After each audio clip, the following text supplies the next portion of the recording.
Welcome. There are stories in 17 worlds that are written cleanly in books, copied by scholars, argued by priests, stamped by guild clerics, and preserved by kings who want history to obey them. And then there are other stories, stories that survive because no one can fully explain them. Stories carried by old travelers, tired priests, frightened hunters, half drunks, adventurers, and village elders who lower their voice when children come too close to the fire. This is story about Terra Gaia Breach. No one knows if every part of it is true. No one knows if it is a broken story, a dragon-shaped rumor, or something older wearing the skin of a tale. But the story is told again and again because it leaves behind one dangerous idea. Sometimes curiosity does not simply discover the world. Sometimes curiosity opens something that was never meant to be touched.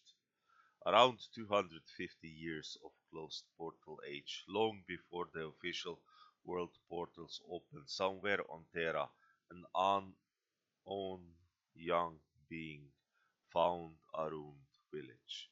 No one knows their species, their name, or where they came from, and that matters. Because if the story had a name, people would make it smaller. They would say, ah, it was a human, or it was an elf, or it's one of ours. They would claim the story for blood, race, kingdom, temple, or pride. But the story refuses that. It only says this: someone young, alone, and curious found a dead place. The village was already destroyed when the reader arrived. The homes had collapsed inwards, as if the roofs had grown tired of remembering the people beneath them. The wells were half choked with mud and old leaves. The roads were eaten by grass, roots, dust, and rain. Whenever had lived there was gone. No guards remained. No major remained. No court, no temple bell, no guild record, no children running between the houses. No smoke from hearts, no living market noises, only silence and books. That is the part that makes the story strange. The village was dead, but the books remained. They were not laid neatly on the grand archive like some scholar's dream. They were scattered through the broken houses, shrine rooms, cellars, burned cupboards, dead archive shelves, and mud-choken storage pits. Some were ruined, some were half-eaten by damp, some were missing pages, some had scripts the reader did not know. Some had symbols, repeated again and again, like warnings pretending to be decoration. A normal traveler might have taken one valuable book and left. A scavenger might have sold the bindings. A frightened person might have walked away. But the reader stayed. He cleaned the pages, he dried covers, copied fragments, compared the symbols, arranged piles by ink, binding, script, and repeated pattern. Page after page, day after day, week after week. And this is where the story stops being only about intelligence, because intelligence alone is not enough for such work. Curiosity begins the work, yes, but obsession continues it. Loneliness sharpens it, hunger tests it, rain damages. Cold fingers slows it, fear whispers that no answer is worth dying beside old paper in a dead village. Still, the reader continued. At first he was alone. Then a stranger came. No version agrees on the first stranger exact shape. Some say the stranger was a hunter, laughing woman, or maybe an old traveler who asked for water. He looked at the broken books and simply stayed. Some say the first stranger never gave a name at all, but the stranger did not arrive with prophecy, not with worship, not with command, just a greeting. That detail is important because great powers in this universe do not always announce themselves with thunder. Sometimes the most dangerous being in the room is the one asking whenever the soup needs salt. And after time, another stranger came, then another, then another, and at last the fifth. They did not all arrive together. They did not march under the one banner. They did not reveal one shared purpose. To the reader, perhaps they seemed like wanderers drawn by accident to the same forgotten wound in the world. But the five knew each other, and without needing many words, they agreed on one thing, that the reader would be kept safe, not worshipped, commanded, used, but kept safe. So they made cover around the village, not a fortress of a stone, not a glowing wall, not a royal camp with banners and guards, a living cover. One hunted the woods, one repaired the water, one gathered the water. My bad. One dragged the fallen beams away from the archive houses. One cooked, one joked with too many jokes. One argued over useless things. One watched the tree line without admitting they were watching. One sat near the reader and asked questions that sounded foolish, but were foolish not at all. And beside them, a known reader worked.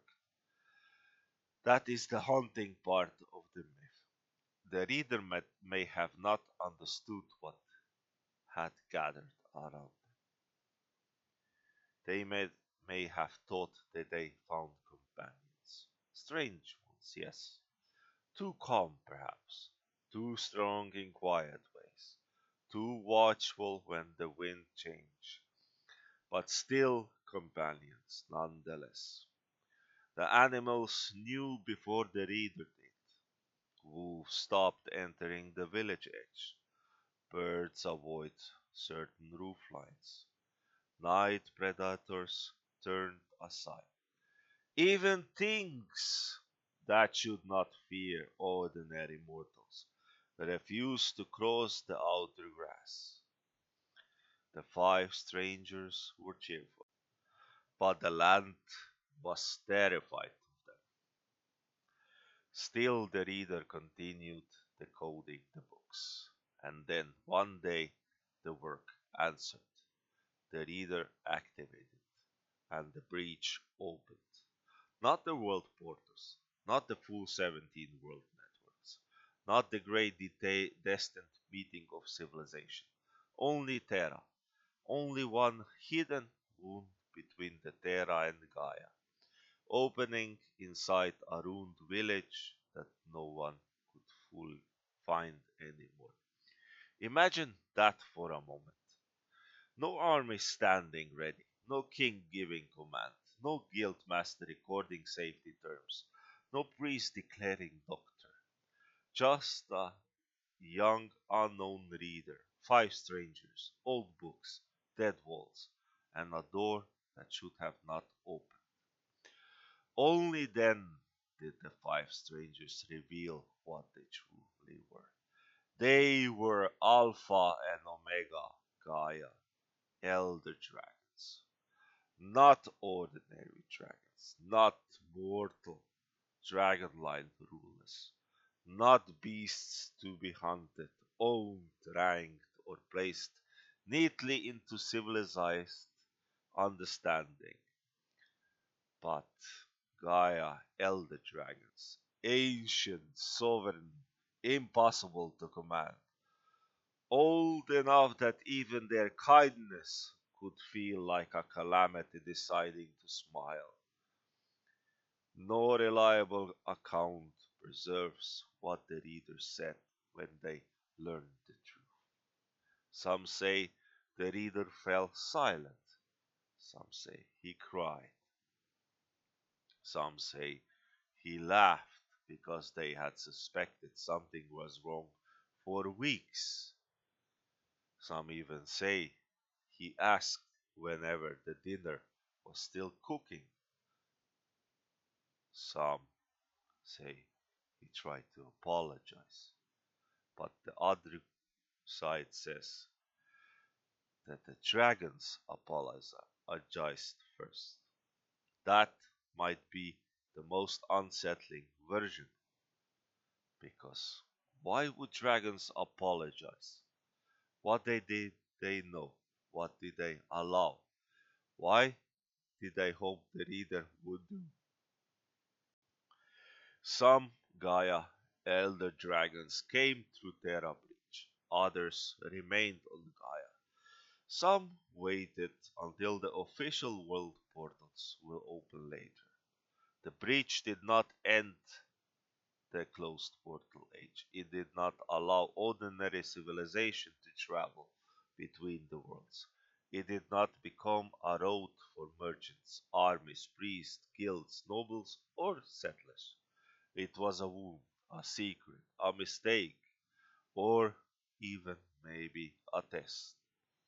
After the revelation, another being came, an elder dragon, but not in a dragon form. No story agrees on the shape. Some say it came as an old farmer. Some say it came as a child. Some say it came as a wilded traveler. Some say even it had no clear species at all. But every version agrees it was one thing.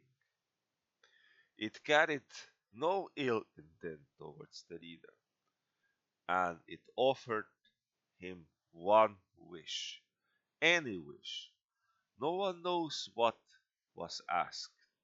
That is where the story becomes larger than itself. Because if the wish had been recorded, the mystery would have ended. People would argue over whenever the wish was wise, selfish, childish, noble, dangerous, or foolish. Kings would search for its results. Temples would build doctrine around it. Guilds would mark maps. Scholars would torture the story into certainty. But the wish is unknown.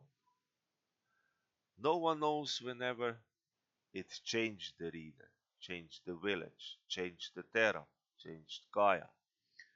No one knows whenever the reader died, vanished, ascended, became hidden, was taken away, was protected, or still walks somewhere under another name.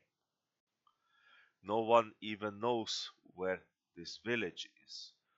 Maybe it still exists somewhere on Terra, hidden under the roots and silence. Maybe it became a town without remembering what lies beneath its oldest stones. Maybe the dragons erased the road. Maybe the village was swallowed by forest, earth, rain, and time. Maybe it was never meant to be found twice, and that is why the Terra Gaia Breach remains one of the strongest myths in 17 worlds. It does not give a clean lesson. It does not say curiosity is evil. Books are safe. Dragons are saviors. The reader was chosen. It says something far more uncomfortable. A dead village kept its book. A known young being loved these books enough to stay. 5 strangers came and protected the work. A hidden door opened. Dragons stepped through. And somewhere in the space between curiosity, loneliness, protection, and consequences, a wish was offered that no one can explain. So, if one day on Terra some finds a ruined village where no animal crosses the outer grasp, and five old fire pits sit around the broken archive room, perhaps they should not touch the books too quickly. Not because the knowledge is forbidden, but because some doors do not care whenever you meant harm. Some doors only care that you understood enough to open them. And some old travelers still say the dragons came because some loved the old dead books enough to wake up the wrong door. I hope you like this story. It is the part of the wider within universe, and see ya next time.